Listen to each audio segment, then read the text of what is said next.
Hey guys, welcome back to the video. তোমরা সবাই কেমন আছো? আমি মোটামুটি ভালোই আছি।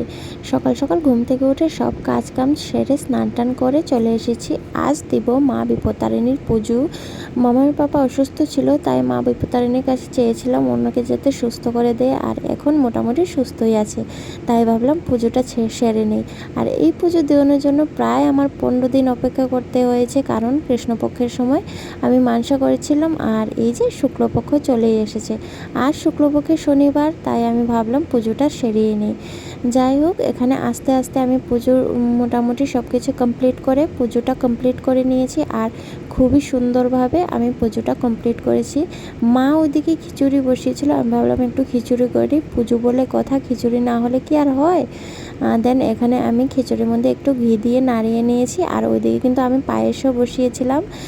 সো ওই ক্লিপটা আমি তোমাদের সাথে শেয়ার করতে পারিনি। দেন আমি যে উপোস ছিলাম, মায়ের খিচুড়ি খেয়ে প্রসাদ খেয়ে উপোসটা ভেঙেছি, আর মোটামুটি অনেক জনকেই বলেছিলাম, তারা সবাই এসেছে, সবাইকে প্রসাদ দিয়েছি। সারাটা দিন আমার খুবই ব্যস্ততার মধ্যে কেটেছে। দেন বিকেলে বসে আমি আরেকটু খিচুড়ি খেয়েছি, যেহেতু খিচুড়ি আমার ফেভারিট।